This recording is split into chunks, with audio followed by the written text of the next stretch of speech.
Dans les méandres de nos relations sociales, certaines vérités restent soigneusement dissimulées derrière des sourires de façade et des politesses creuses.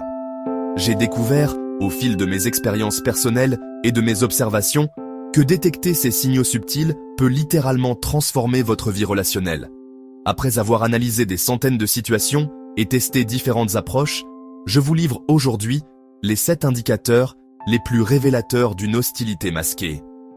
Vous découvrirez dans cette analyse pourquoi votre intuition vous trompe rarement et comment développer cette intelligence émotionnelle qui vous protégera des manipulateurs les plus habiles. Ces révélations bouleverseront probablement votre perception des relations humaines, mais elles vous donneront surtout les clés pour construire des liens authentiques et durables. J'ai moi-même mis plusieurs années à comprendre ces mécanismes, souvent au prix d'expériences douloureuses qui m'ont forgé une lucidité que je partage aujourd'hui avec vous. Le premier signal que j'ai appris à identifier concerne l'évitement physique systématique. Lorsque j'ai commencé à observer attentivement les interactions humaines, j'ai remarqué que certaines personnes développent une aversion tactile sélective. Cette personne qui étreint chaleureusement vos collègues, mais se raidit imperceptiblement quand vous approchez votre main pour une poignée de main. J'ai personnellement vécu cette situation avec un ancien ami qui semblait littéralement se contracter chaque fois que nos chemins se croisaient physiquement. Au début, j'ai rationalisé ce comportement en me disant qu'il n'était simplement pas tactile. Mais j'ai vite réalisé que cette réticence n'existait qu'avec moi. Cette découverte m'a poussé à étudier davantage les neurosciences du contact physique. Les recherches démontrent que le toucher libère de l'ocytocine, l'hormone de l'attachement. Quand quelqu'un évite systématiquement ce contact avec vous, son cerveau refuse littéralement de créer ce lien chimique. J'ai observé cette dynamique dans de nombreux contextes professionnels et personnels. La personne qui serre la main de tout le monde, sauf la vôtre dans une réunion, envoie un message clair à l'assemblée. Elle vous exclut publiquement de son cercle de confiance sans prononcer un mot. J'ai appris à tester cette théorie en observant les patterns tactiles lors de grands rassemblements. Les résultats sont saisissants. L'évitement physique précède souvent les conflits ouverts de plusieurs semaines. Le contact physique représente un baromètre fiable de l'authenticité relationnelle. Quand quelqu'un évite consciemment ou inconsciemment le contact avec vous, son corps exprime une vérité que ses mots dissimulent. Cette distance physique traduit une distance émotionnelle profonde. J'ai même remarqué que certaines personnes développent des stratégies sophistiquées pour éviter le contact. Elles se positionnent stratégiquement dans l'espace, créent des barrières physiques avec des objets, ou détournent l'attention au moment crucial. Cette chorégraphie de l'évitement révèle un niveau de conscience qui rend leur comportement encore plus significatif. J'ai appris à ne plus ignorer ces signaux corporels qui parlent plus fort que les déclarations d'amitié. Désormais, j'observe attentivement la gestuelle lors des premières rencontres car elle prédit souvent l'évolution future de la relation. L'art de la fausse occupation constitue le deuxième mécanisme d'évitement que j'ai décortiqué. Vous connaissez cette personne qui prétend être constamment débordée quand il s'agit de vous accorder du temps. J'ai vécu cette frustration avec quelqu'un que je considérais comme proche. Chaque invitation était déclinée sous prétexte d'un emploi du temps surchargé. Pourtant, les réseaux sociaux me montraient régulièrement cette même personne profitant de sorties avec d'autres. Cette découverte m'a fait comprendre une réalité douloureuse mais libératrice. J'ai commencé à analyser plus finement ces prétextes récurrents. L'excuse de la surcharge de travail apparaît souvent en tête de liste. Suivant les obligations familiales soudaines, les problèmes de santé mineurs ou les engagements de dernière minute. Ces justifications partagent toutes une caractéristique commune. Elles sont invérifiables et socialement acceptables. J'ai développé une méthode pour tester la sincérité de ces excuses. Je propose systématiquement plusieurs créneaux alternatifs étalés sur plusieurs semaines. Si la personne refuse constamment sans jamais proposer d'alternative, le message devient limpide. Cette technique m'a épargné des mois d'espoir déçu et d'auto-questionnement. J'ai également observé que ces personnes utilisent souvent des formules creuses comme « on se voit bientôt » ou « je te recontacte rapidement ». Ces promesses vagues servent à adoucir le refus sans créer d'engagement concret. Elles maintiennent l'illusion d'une relation future tout en évitant soigneusement le présent. Les gens trouvent toujours du temps pour leurs priorités véritables. Quand quelqu'un est perpétuellement indisponible pour vous, c'est que vous n'en faites pas partie. Cette réalisation m'a libéré d'un fardeau émotionnel considérable. J'ai cessé de mendier l'attention de ceux qui me la refusaient. J'ai cessé d'accepter ces excuses récurrentes et j'ai commencé à investir mon énergie dans des relations réciproques. Cette prise de conscience m'a permis de filtrer efficacement mon cercle social. Maintenant, je valorise ceux qui font des efforts concrets pour maintenir le contact, même quand leur agenda est réellement chargé. Ces personnes trouvent des solutions créatives. Un appel rapide entre deux rendez-vous, un message sincère pour reporter avec une date précise ou une invitation à les accompagner dans leurs obligations. La différence entre un emploi du temps réellement surchargé et un prétexte devient alors évidente. Le troisième indicateur concerne l'exclusion sociale camouflée.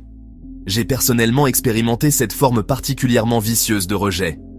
Découvrir sur les réseaux sociaux que votre groupe d'amis s'est retrouvé sans vous en informer constitue une claque émotionnelle. Les prétextes fusent alors avec une créativité déconcertante. On vous explique que c'était une décision de dernière minute, qu'ils pensaient que vous étiez occupé ou qu'ils ont simplement oublié de vous prévenir.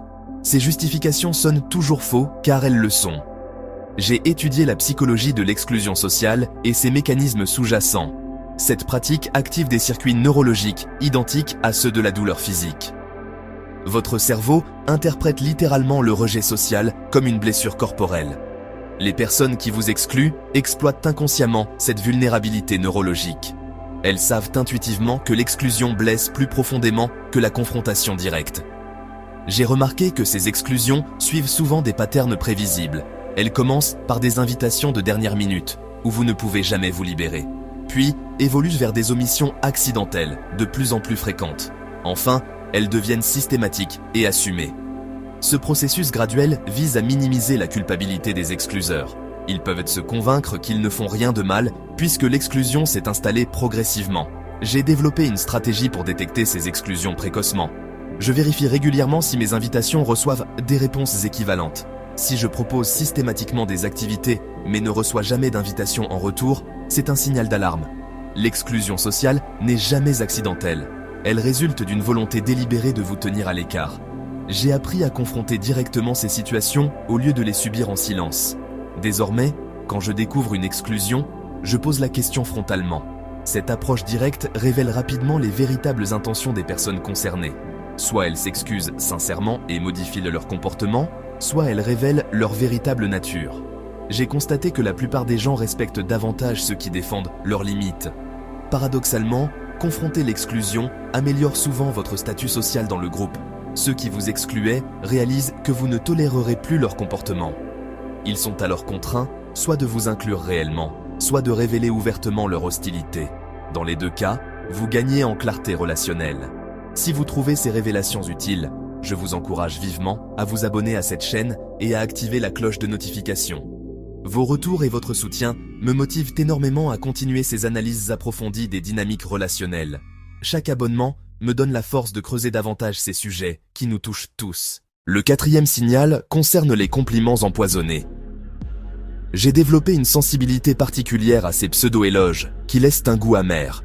Ces compliments déguisés en insultes représentent une forme d'agression particulièrement perverse. J'ai reçu ce type de remarques lors de la présentation d'un projet professionnel. Une collègue m'a dit avec un sourire « C'est vraiment bien réussi pour quelqu'un de ton niveau ». Cette phrase contenait deux messages contradictoires. Le compliment apparent masquait une remise en question de mes compétences. J'ai étudié la structure linguistique de ces attaques déguisées. Elles utilisent souvent des formulations conditionnelles qui semblent positives en surface. « Tu es intelligent pour ton âge. C'est surprenant venant de toi. Je ne pensais pas que tu en étais capable. » Ces phrases contiennent systématiquement un élément dévalorisant camouflé. L'adjectif positif est immédiatement neutralisé par une restriction qui vous remet à votre place supposée. J'ai remarqué que ces compliments toxiques suivent des patterns récurrents. Ils apparaissent souvent après vos succès pour en diminuer la portée. Ils utilisent des comparaisons dévalorisantes avec d'autres personnes. Ils s'appuient sur des préjugés subtils concernant votre âge, votre origine ou votre statut. Ces tactiques visent à maintenir une hiérarchie sociale où vous occupez une position inférieure. La personne qui utilise ces compliments empoisonnés cherche à préserver son sentiment de supériorité. Elle reconnaît votre mérite tout en s'assurant que vous n'oubliez pas votre place. J'ai appris à décrypter ces doubles messages qui visent à vous déstabiliser. Maintenant, quand je reçois un compliment douteux, je demande systématiquement une clarification. Cette technique force la personne à expliciter sa pensée réelle. La plupart du temps, elle se retrouve dans l'embarras et révèle ses véritables intentions. J'ai développé des réponses types pour contrer ces attaques subtiles. Que veux-tu dire exactement par là ? Devient ma phrase fétiche. Cette question simple mais directe démasque immédiatement l'agresseur. Elle l'oblige à choisir entre assumer son hostilité ou faire marche arrière. Dans les deux cas, elle met fin à la manipulation en cours. J'ai également appris à reconnaître mes propres réflexes défensifs face à ces compliments toxiques. Mon premier instinct était souvent de remercier par politesse. Maintenant, je prends le temps d'analyser le message avant de réagir. Cette pause réflexive m'évite de valider inconsciemment des attaques déguisées. Le cinquième mécanisme d'hostilité masquée concerne la désertion dans les moments difficiles. J'ai vécu cette épreuve lors d'une période particulièrement compliquée de ma vie. Les personnes que je pensais proches ont littéralement disparu quand j'ai eu besoin d'elles. Cette expérience m'a enseigné une leçon fondamentale sur la nature humaine. Les vrais amis se révèlent dans l'adversité, pas dans la prospérité. Ceux qui s'évanouissent quand vous traversez des difficultés n'étaient présents que pour profiter de vos moments heureux. J'ai analysé les mécanismes psychologiques qui poussent certaines personnes à fuir les problèmes d'autrui.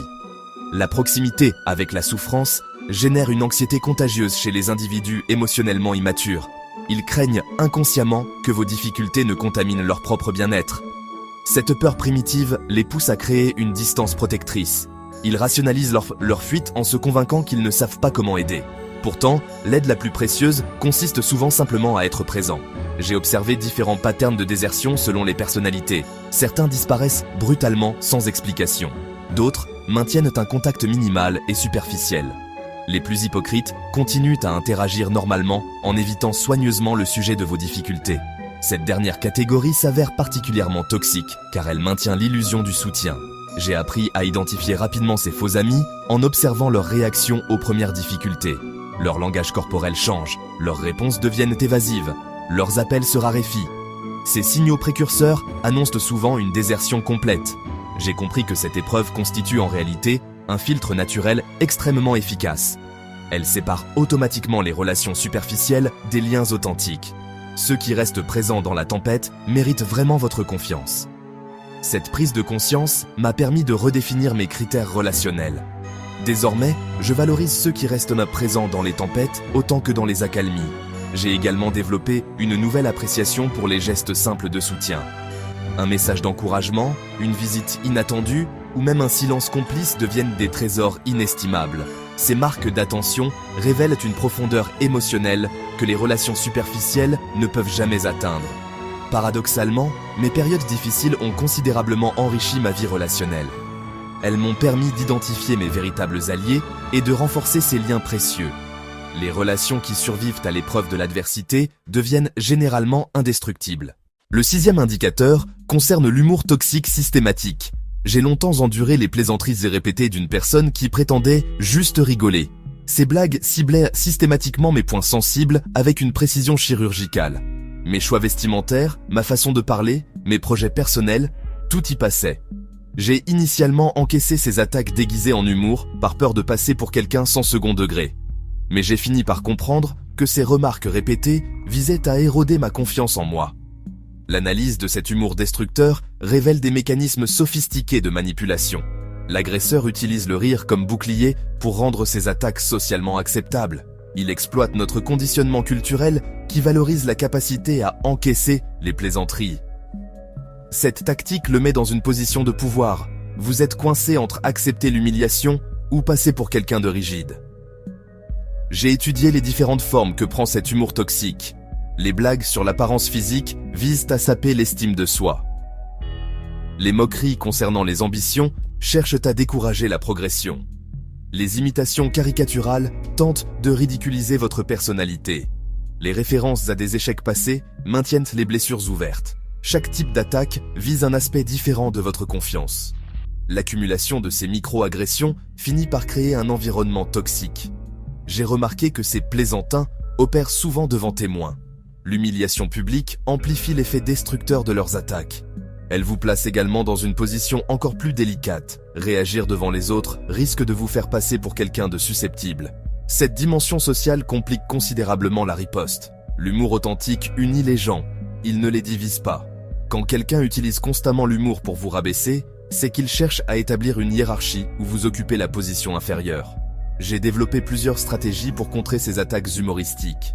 La technique du miroir consiste à retourner immédiatement la plaisanterie contre son auteur. L'interruption directe brise la dynamique, en refusant de jouer le jeu. La demande d'explication force l'agresseur à justifier son comportement. Le retrait stratégique prive l'agresseur de son audience. J'ai appris à fixer des limites claires dans ces situations. Maintenant, je signale immédiatement quand une plaisanterie dépasse les bornes. Cette fermeté a transformé mes relations en éliminant ceux qui ne respectaient pas mes limites. L'effet collatéral positif de cette nouvelle attitude m'a surpris. En refusant l'humour toxique, j'ai découvert un humour plus sain et plus créatif. Les vraies personnes drôles n'ont pas besoin de rabaisser autrui pour faire rire. Elles puisent leur inspiration dans l'observation fine du monde qui les entoure. Le 7e et dernier signal concerne la trahison par le commérage. J'ai découvert cette facette sombre des relations humaines de la manière la plus douloureuse. Une personne en qui j'avais confiance a divulgué des informations personnelles que je lui avais confiées. Ces détails intimes ont circulé dans notre cercle social, déformés et amplifiés. Cette expérience m'a appris que les bavardages ne sont jamais innocents. Ils constituent une forme d'agression sociale qui vise à ternir votre réputation. L'étude des mécanismes du commérage révèle des stratégies manipulatoires complexes. Les ragots fonctionnent comme une monnaie sociale. Celui qui les possède acquiert temporairement du pouvoir. Vos secrets deviennent des jetons d'échange pour gagner l'attention et l'approbation d'autrui. Cette dynamique transforme votre vulnérabilité en capital social pour le traître. J'ai observé que les colporteurs de ragots suivent des patterns comportementaux spécifiques. Ils récoltent d'abord la confiance en se montrant particulièrement à l'écoute. Ils vous encouragent à vous confier en prétendant avoir vécu des expériences similaires. Ils créent une atmosphère d'intimité qui vous pousse à baisser votre garde. Une fois vos confidences obtenues, ils les utilisent stratégiquement.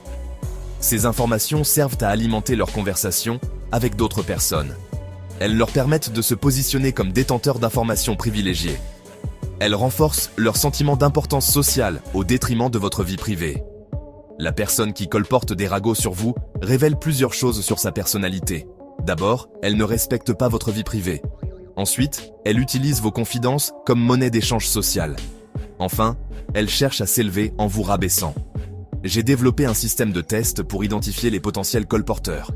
Je partage parfois des informations anodines mais distinctives avec différentes personnes. Si ces détails refont surface ailleurs, je peux identifier précisément la source de la fuite. Cette méthode m'a permis de découvrir plusieurs traîtres insoupçonnés dans mon entourage. J'ai développé une règle simple. Si quelqu'un me rapporte des commérages sur autrui, je sais qu'il fera la même chose avec mes informations. Cette prudence m'a évité de nombreuses déceptions par la suite. J'ai également appris à gérer les tentatives d'extraction d'informations. Certaines personnes utilisent des techniques sophistiquées pour vous faire parler. Elles posent des questions indirectes ou racontent leurs propres secrets pour créer une réciprocité. Maintenant, je résiste à ces manipulations en gardant mes confidences pour les personnes véritablement dignes de confiance. J'ai remarqué que les ragots suivent souvent des cycles prévisibles dans les groupes sociaux. Une information circule d'abord dans un cercle restreint. Elle s'enrichit de détails fictifs à chaque transmission. Elle finit par revenir déformée à son propriétaire initial. Ce processus de déformation révèle les fantasmes et les projections de chaque intermédiaire. Les ajouts fictifs en disent de plus sur leurs auteurs que sur vous. Cette compréhension m'aide à relativiser l'impact des ragots sur ma réputation. L'application de ces observations dans ma vie quotidienne a révolutionné ma façon d'appréhender les relations humaines. J'ai cessé d'ignorer ces signaux d'alarme pour préserver une paix artificielle. Cette lucidité m'a permis de construire un cercle relationnel plus authentique et plus solide. Les personnes qui restent dans ma vie après cette sélection naturelle sont celles qui me respectent véritablement. J'ai développé une méthode systématique pour évaluer la qualité de mes relations. Je tiens mentalement un tableau de bord émotionnel pour chaque personne importante. Les interactions positives marquent des points, les comportements toxiques en retirent. Cette comptabilité relationnelle me permet de prendre des décisions éclairées. Les relations dont le solde devient négatif sont progressivement mises à distance. Celles qui maintiennent un équilibre positif reçoivent plus d'investissement. Cette approche pragmatique peut sembler froide, mais elle protège efficacement mon bien-être psychologique. J'ai également intégré des rituels de vérification réguliers dans ma routine. Chaque mois, je fais le bilan de mes interactions sociales récentes. Je m'interroge sur la réciprocité, la sincérité et l'authenticité de chaque relation. Cette introspection m'aide à ajuster mes investissements émotionnels. Elle me permet aussi de détecter précocement les dérives relationnelles. J'ai appris que la qualité prime largement sur la quantité dans les relations humaines. Mieux vaut avoir 3 amis sincères que 30 connaissances qui vous tolèrent à peine. Cette philosophie m'a apporté une sérénité que je n'avais jamais connue auparavant. Mon cercle social s'est considérablement réduit, mais sa qualité s'est exponentiellement améliorée. Les personnes qui gravitent désormais autour de moi partagent des valeurs d'authenticité et de respect mutuel. Nos interactions sont plus profondes, plus sincères et plus enrichissantes. Cette transformation n'est pas survenue du jour au lendemain. Elle a nécessité plusieurs années de travail personnel et de remises en question douloureuses. J'ai dû accepter de perdre certaines relations que je croyais importantes.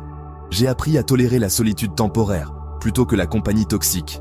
Cette période d'épurement relationnel m'a fortifié psychologiquement. Elle m'a enseigné la valeur de l'indépendance émotionnelle. Désormais, j'entre dans de nouvelles relations avec des attentes claires et des limites définies. Je communique ouvertement mes besoins et mes valeurs dès le début. Cette transparence filtre naturellement les personnes incompatibles. Elle attire également ceux qui partagent ma vision des relations saines. J'ai remarqué que cette approche directe impressionne positivement la plupart des gens. Ils respectent davantage quelqu'un qui connaît sa valeur et la défend. Paradoxalement, cette fermeté relationnelle facilite la création de liens authentiques. Les masques tombent plus rapidement quand les règles du jeu sont claires. Cette évolution personnelle a eu des répercussions sur tous les aspects de ma vie. Mes relations familiales se sont apaisées grâce à une communication plus directe. Mes collaborations professionnelles sont devenues plus efficaces et plus respectueuses. Mes amitiés romantiques ont gagné en profondeur et en stabilité. Cette transformation globale démontre l'interconnexion de tous nos liens sociaux. Améliorer la qualité d'un domaine relationnel bénéficie automatiquement aux autres. J'ai aussi développé une capacité accrue à identifier rapidement les personnalités toxiques. Cette compétence me fait gagner un temps précieux et m'évite bien des déceptions. Elle me permet d'investir mes ressources émotionnelles uniquement dans des relations prometteuses. Cette efficacité relationnelle libère de l'énergie pour d'autres projets personnels. J'ai pu me consacrer davantage à mes passions et à mon développement personnel. Cette redistribution du temps et de l'attention améliore significativement la qualité de vie. Si ces analyses vous ont aidé à mieux comprendre vos propres relations, je vous invite à vous abonner et à activer les notifications. Votre soutien m'encourage à continuer ces explorations psychologiques qui nous aident tous à mieux naviguer dans nos interactions sociales. Chaque abonnement représente une validation de cette approche directe et authentique des relations humaines. Vos commentaires et vos partages d'expériences enrichissent également ma compréhension de ces dynamiques complexes. Cette communauté grandissante de personnes conscientes contribue à élever le niveau général des relations sociales. Ensemble, nous pouvons briser les cycles de toxicité relationnelle qui empoisonnent tant d'existences. Votre engagement actif dans cette démarche de lucidité relationnelle fait la différence. Il envoie un signal fort que l'authenticité et le respect mutuel ne sont pas négociables. Cette prise de position collective peut transformer notre environnement social global. Alors n'hésitez pas à partager ces réflexions avec vos proches et à alimenter ces discussions essentielles sur la qualité des relations humaines.